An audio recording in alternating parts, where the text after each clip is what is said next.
প্রচণ্ড গরম উপেক্ষা করেও চলছে বসুন্ধরা কিংস একাডেমির কার্যক্রম। ফুটবলার তৈরির কারিগররা শেখাচ্ছেন কিভাবে নিজেদের গেম ডেভেলপ করতে পারে শিষ্যরা।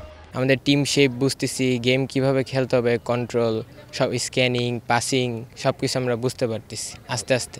কোচদের কথা কোচ যখন রাগ হয় কিছু একটা আমরা ভুল করছি তার জন্য অবশ্যই রাগ হয়েছে, এটাতে কোনো কিছু হয় না। ছোট পরিসরে শুরুতে ছেলেদের বেসিক নিয়ে কাজ করেছেন অভিজ্ঞ কোচ আসিফুজ্জামান। এবার বড় মাঠে ম্যাচের ইন্টেন্সিটিতে খাপ খাওয়ানো শেখাচ্ছেন সবাইকে। আমরা টার্ফে ট্রেনিং করি, পাশাপাশি ন্যাচারাল গ্রাসেও করি, ডিপেন্ড অন দ্য ট্রেনিংটা কি ডিমান্ড করছে। এখন আমরা আসলে একটু মোর গেম শেপের উপরে কাজ করছিলাম ওদের সাথে, একটু বেসিক গেম শেপটা ঠিক করার চেষ্টা করছি। আর এখানে পাশাপাশি এটাও বলতে হবে যে আর্টিফিশিয়াল টার্ফে ট্রেনিং প্লাস ন্যাচারাল গ্রাসের একটা 11v11 পিচে ট্রেনিং, এই ফ্যাসিলিটিসগুলো আছে বলেই এই সুবিধাগুলো আমরা নিতে পারছি। ছেলেদের প্রশিক্ষণে দিয়ে অভিভাবকরাও মেতেছেন ফুটবল পায়ে। ফুটবলারদের পড়াশোনার জন্য অভ্যন্তরীণ ফুটবল টুর্নামেন্ট খানিকটা পিছিয়ে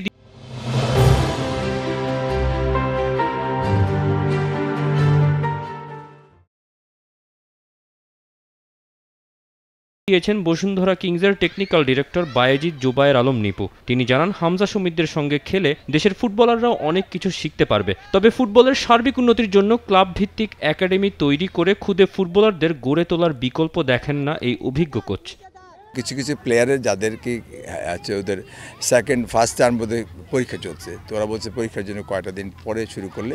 গার্ডিয়ানরা বলছে যে আমাদের পরীক্ষার জন্য যদি দেন তা নাহলে হবে কি ওরা এত বেশি ইন্টারেস্টেড ফুটবলে, সুতরাং যদি খেলা থাকে আর পরীক্ষা থাকে তো খেলার দিকে তাদের যোগ বেশি। যার হামজা হচ্ছে একটা স্ট্যান্ডার্ড ওয়ার্ল্ড ক্লাস প্লেয়ার, তো তার সাথে খেললে পরে তাদের একটা বোঝা যায় কার সাথে খেলতেছি এবং তার কাছে শেখা যায়। তো আমার মনে হয় এটা খুব ভালো দিক। সময় আসতেছে, আমাদের হামজা আছে, এরকম যদি ভালো ওই ক্যাটাগরির প্লেয়ার থেকে আসুক তার সাথে খেলবে, কিন্তু আমাদের তৈরি করতে হবে।